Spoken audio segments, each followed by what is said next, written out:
पार्वती पते हर हर महादेव. मंडळी, शिवशंकरांचा आजचा दुसरा श्रावणी सोमवार आणि या शंकरांचं महत्त्व इतकं आहे की ते आपण थोडक्या शब्दात सांगू शकत नाही. अत्यंत प्रेमळ असलेली अशी ही देवता आहे, वात्सल्यमूर्ती असणारी ही देवता. बघा, पारध्यानी अजाणतापणे बिल्वपत्र वाहिली, अजाणतापणे उपवास घडला, अजाणतेपणे जागरण झालं, तरी सुद्धा त्या व्याध्याला ग्रहांमध्ये त्यांनी तारकांमध्ये नक्षत्रांमध्ये स्थान त्यांना दिलं. इतके वात्सल्यरूप असणारे शिव.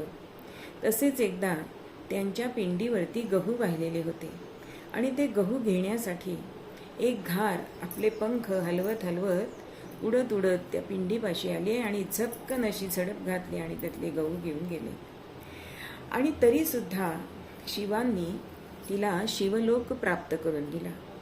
आता त्यांच्या अनेक भक्तांनी त्यांना विचारलं की एवढी तिने तुमच्यावर झडप घातली तरी तुम्ही तिला शिवलोक दिला.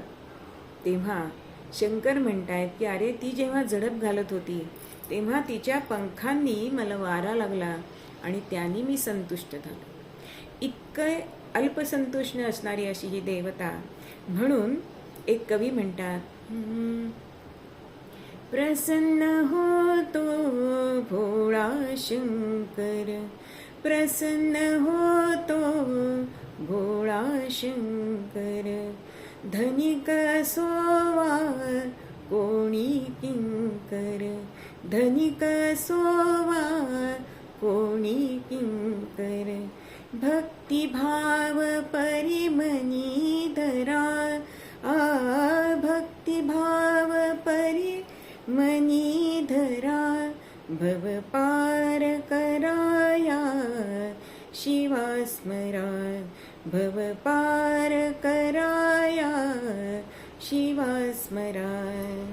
सांब सदा शिव, सांब सदा शिव, सांब सदा शिव, सांब सदा शिव, सांब सदा शिव, सांब सदा शिव, सांब सदा शिव, सांब सदा शिव, सांब सदा शिव, प्रसन्न होतो भोळा शंकर, धनिक असोवा कोणी किंकर. गरीब असू दे, श्रीमंत असू दे, पण जर तुम्हाला भव पार करायचा असेल त्या शंकरांना स्मरा.